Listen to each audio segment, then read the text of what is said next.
সৃষ্টি করে বেটাগিরি দেখাইবো যে আমরা এখানে যারা ডিউটিতে ছিলাম বিশাল কিছু করে বলেছি বিএনপি অফিসার ভালো চালাইতে পারবেন না।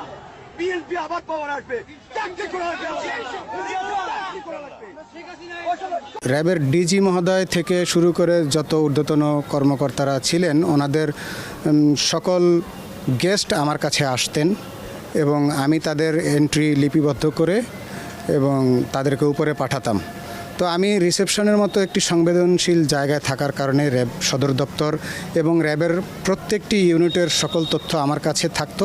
লোকজন আসতো র্যাব সদর দপ্তরে ডিজি মহোদয়ের কাছ থেকে পুরস্কার নিতে, যে প্রতিটি গুম করা হলে, গুম করে হত্যা করা হলে তার এগেনস্টে পুরস্কার দেওয়া হতো।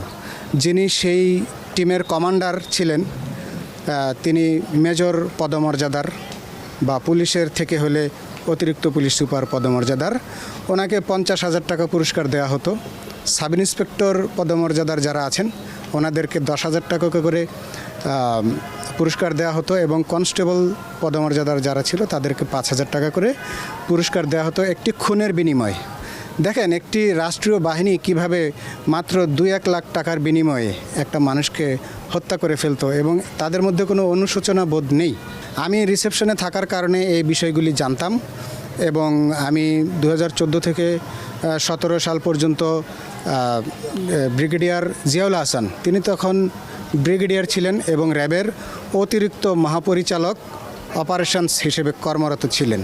তিনি হাজারো মানুষকে এভাবে গুম করেছেন এবং পরিকল্পিতভাবে আইন শৃঙ্খলা বাহিনীর মাধ্যমে তিনি হত্যা করিয়েছেন। সেখানে টার্গেট বেঁধে দেওয়া হতো এবং তাদেরকে পুরস্কৃত করা হতো।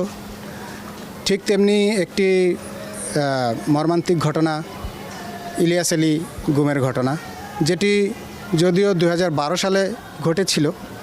ওনাকে 2012 সালের গ্রেপ্তার করার পর 2 মাসের মাথাতেই কিন্তু ওনাকে হত্যা করা হয়। ওনাকে হত্যা করার পর যে লাশ গুম করা হয়েছিল, তো এই বিষয়টি র্যাব সদর দপ্তরের ওপেন সিক্রেট ছিল। আমরা প্রত্যেকেই, র্যাবের প্রত্যেক সদস্যই এই বিষয়টি জানতাম। তো আমি 2014 থেকে সেখানে কর্মরত থাকাকালীন যে বিষয়গুলো দেখেছি, কিছু মানুষকে গুম করার পর তাদেরকে ছেড়ে দেওয়া হয়েছিল।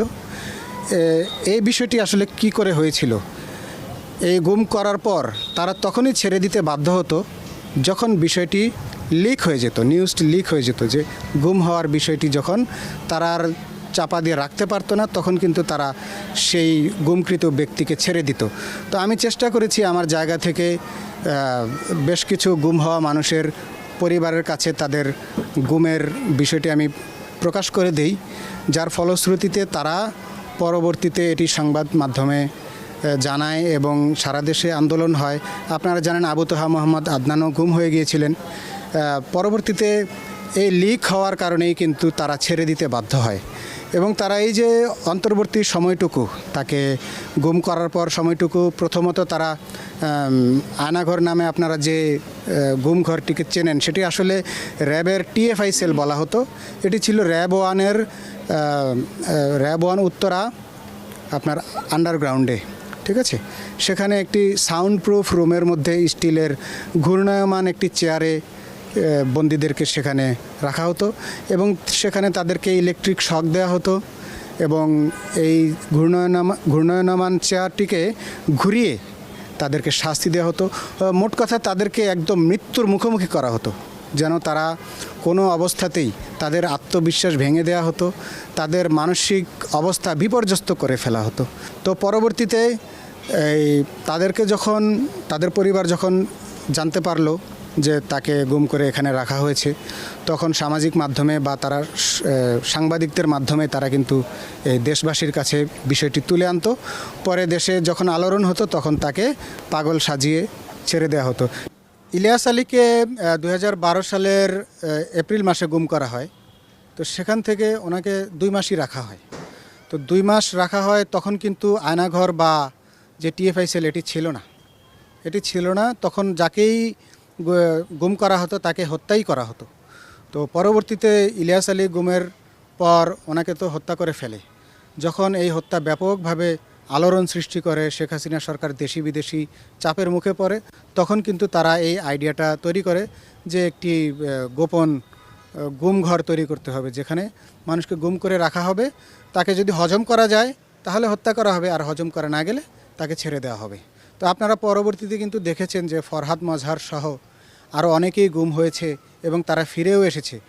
কেননা জনগণ ফেসবুকে ব্যাপক আন্দোলন করেছে, সারা দেশব্যাপী আলোড়ন উঠেছে, তখন তারা তাদেরকে ছেড়ে দিতে বাধ্য হয়েছে। তো ইলিয়াস আলীকে গুম করে ঠিক 2 মাসের মাথায় হত্যা করা হয়। সেখানে আন্তর্জাতিক অপরাধ ট্রাইব্যুনালে ওনারা এই হত্যার দায় অনেকেই স্বীকার করেছেন। তো আমার কাছে যে নিউজটা আছে সেটি আমি আন্তর্জাতিক অপরাধ ট্রাইব্যুনালেও বলে এসেছি, এবং একজন আসামি যিনি সেই হত্যার সাথে জড়িত ছিলেন মর্মে আমার কাছে তথ্য আছে, আমি সেটি প্রকাশ করেছি।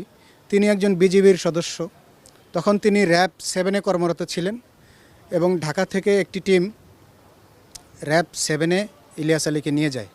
সেখানে পতেঙ্গা সমুদ্র সৈকত দিয়ে তাকে হত্যা করে তার লাশটি সাগরে ভাসিয়ে দেওয়া হয়েছিল।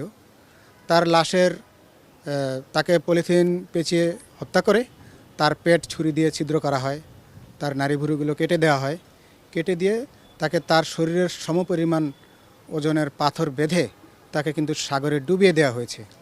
সেখানে প্রত্যক্ষ জড়িত একজন বিজিবির কর্মকর্তা তিনি আমার কাছে বিষয়টি স্বীকার করেছেন, তিনি তখন র্যাবে কর্মরত ছিলেন।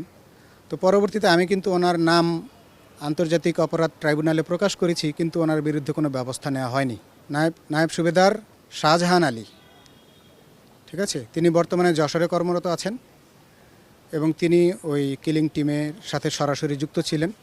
তো এই বাংলাদেশে এই 24-এর গণ অভ্যুত্থানের পর যে সরকার এসেছে, আমি সকলের কাছে অনুরোধ করব যে এই গুম খুনের কালচার যেন বাংলাদেশে ফেরত না আসে এবং আইন শৃঙ্খলা রক্ষাকারী বাহিনীর হাতে যেন এই গুম খুন করার অধিকারটি না দেয়া হয়, এবং বিনা বিচারে হত্যা করার অধিকার যেন আইন শৃঙ্খলা বাহিনীকে না দেয়া হয়। এদেশের প্রত্যেকটি মানুষ যেন এদেশে নিরাপদে বসবাস করতে পারে।